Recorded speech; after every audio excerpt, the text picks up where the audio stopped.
Go get your master's because you're going to change the world and you're going to need it to do it. You believe in psychics? I believe in a lot. Oh my goodness. How can you not believe in psychics and believe in God? How can you not believe in psychics and believe in God? No, you're no psychic. What do you, wait, let's take No, we're not, no. Listen to me. Let's take a moment. Let's take a moment. Yes. If you believe in God, then you believe in a spiritual power that is greater than all of us. You also believe that there are people who are able to access that in ways that others cannot. Do you not?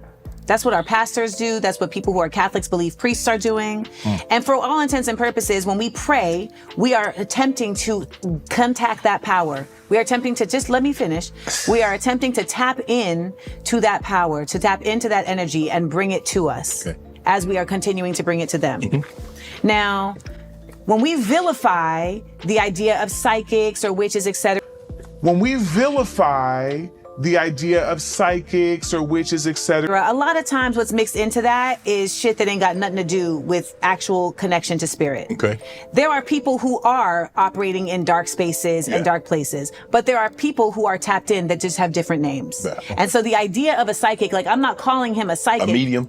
A medium, or somebody who is literally just more connected. I am very connected to, like, I'm empathic, I can feel, I'm very connected to just nature, to the vibration of things because I want to be, but also because I'm an artist, right? Like I can make something from nothing. Like there's something that is really unique in that ability to do so. So when I'm talking about someone who is able to read you, it's not like it's not that they're dealing with dark magic, it's that they are able to see. They're prophets. So it's just language. But as long as it's done in love, it's all coming from the same place. He just held my hand and was like, well, you got to go get your master's. And I was like, God, I thought I was done with this. So just a different world, because sometimes we hear the voice, but we'll turn it off. We all do. Do you know what I'm saying? Where it's like, or we'll start to kill things on the vine. That's your ancestors talking to you. Speak on it. I think we're just really trained in this world to listen to each other more, to listen to like these spirits and these energies that come to us. And if you're not careful, you'll let the people that know the least about you convince you that you don't know you. Yes. Yeah.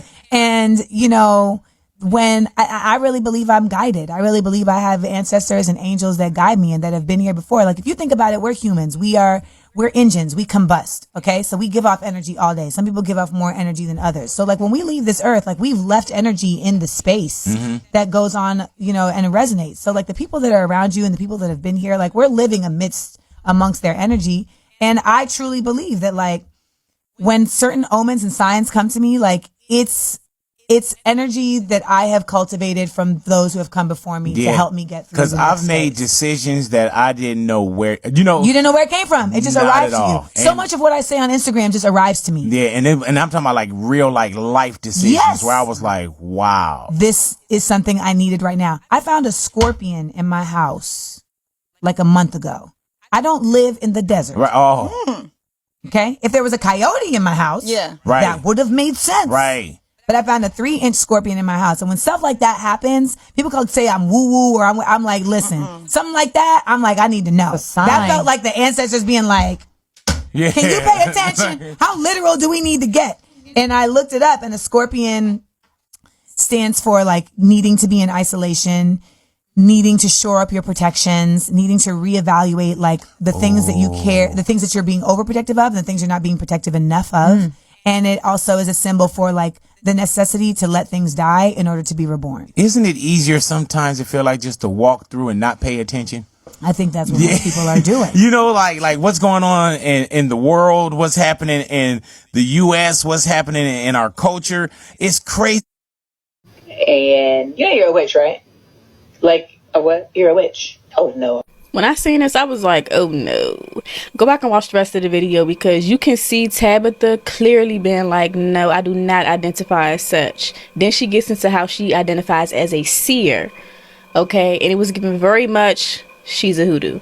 But she's not going to say that because one thing I learned is that black folk in the U.S. who practice hoodoo, back in the day didn't even call it hoodoo. It's just a way of life, right? It's how African spiritual traditions just manifest.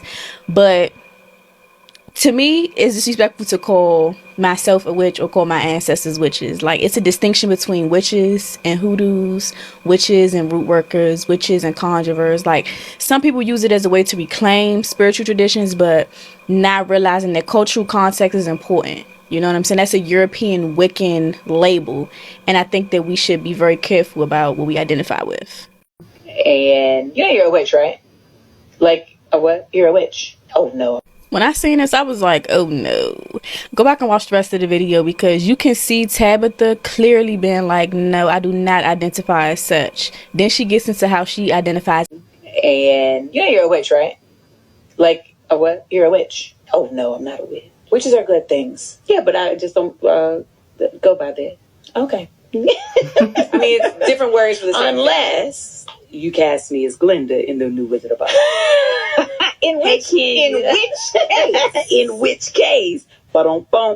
I say that in the context of when I was in college, I had a professor say to me, "You're a witch," and I was like, "Okay." Same. I was like, why would you say that to me? And he was like, what I mean is that you have the ability to conjure the best from those who don't know they have it, and reveal the worst from those who think they're hiding it. And so he was like, you have a gift of sight. I am a seer. Right. And so that was the context he was saying. So he was like, you're able to basically work with the energy of the world in a way that other people may not trust themselves to tap into. Yeah. I mean, that's been my whole life. I was born with a gift. I talk about it in my first book because I wanted to be clear. Flex number 2. What is happening? Flex number 2. I talk about it in my first book, which assumes there's more. I'm just saying, it's important to say my first, because when I wrote my first book, I said I already had a lot of followers, and I wanted to reveal to them my gift, and I wanted to put it in my opening chapter to give them the choice if they wanted to continue to follow me or not. So I started with that. So this is your opportunity to either close it or keep reading, because I hid it for so long. Growing up with a gift is scary. And if you try to tell people what you see or dream or hear, you're told you're crazy or they look at you strange. And so I had hid it for a very long time. And I was like, oh, I'm not going to hide that anymore. So this is who I am. And so when you talk about those things, it's been my whole life, you know, from seeing things that nobody else see, and being a little girl thinking, you know, at nighttime I was always afraid of the dark. I slept with a nightlight or the TV on until I was about 28, 29 years old. And then Chance was like, listen, we got a little bit of money. We're going to get a TV with a timer on in the bedroom. So set it for 45 minutes so you can go on and go to sleep by the time the TV cut off. That's a true thing for me. And so my sister used to tell me it was a boogeyman. And I believed it. And then I got older. I'm like, man, wait, now I shouldn't still be seeing the boogeyman at nighttime. But I would see shadows, and I would see people and hear things and see things in my dreams that come to pass, or speak to people who I never met before, but would tell me things. And I would go tell my mom and them, and they'd be like, there's no way for you to know that. So that's been my entire life. And then I ran. That's from magic, it for a though. while. That's some witchy. That's some witchy stuff. But now I embrace it, and it's who I am. So basically, what you're saying is I was right. Yeah, you're a witch. It's called gifted. You are gifted. Y'all are saying the same thing with different words, and baby. I have not read the book, and I knew.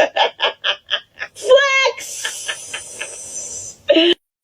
And by now you've seen every reaction when it comes to the over 3 hour interview that Amanda Seales did with Shannon Sharpe on Club Shay Shay. But this particular moment when she schools Shannon Sharpe on her perspective when it comes to psychics and mediums, that stood out to me.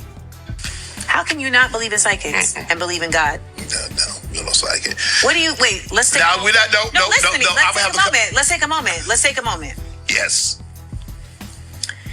If you believe in God, then you believe in a spiritual power. Just more you. So we're still talking about Amanda Seales having a... So being my regular transparent self, I can feel people distancing themselves from me for my stance, professionally and personally. And really, the next question should be, They cut out at the end, he was asking, no, I have not been clinically diagnosed by a doctor because I'm not paying $10,000 to do that. And most people will tell you that at this age, you don't need a clinical diagnosis in that sense. And I think that's the other thing. It's like, we are so conditioned here in this nation to really only consider something in one kind of way. And I will get back to that. So let me ask you this. How old were you when you got diagnosed, and did you always feel that you was different and you felt something was wrong? Well, what's today? Today is Thursday, the 18th. So 42 and however many days until I was just recently diagnosed. Okay. And this came out of this situation because so many Black women who are autistic said to me, I see you. You need to. And I've always thought you can look at other. It's an important thing. And you know, you're a witch, right? Like a what? You're a witch. Oh, no. You can't stand that someone loves us.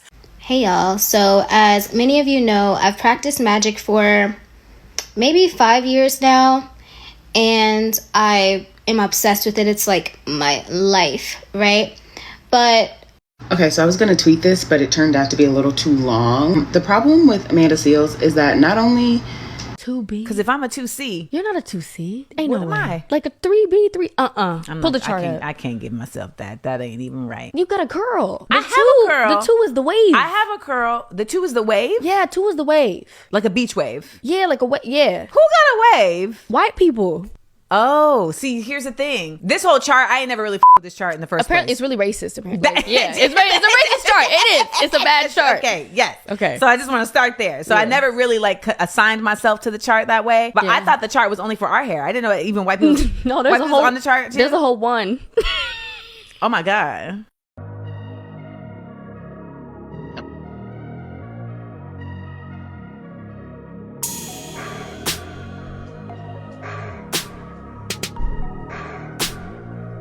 Sky Cash, we here.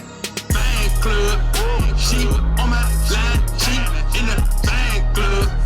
You don't see the plugs, you show my man love.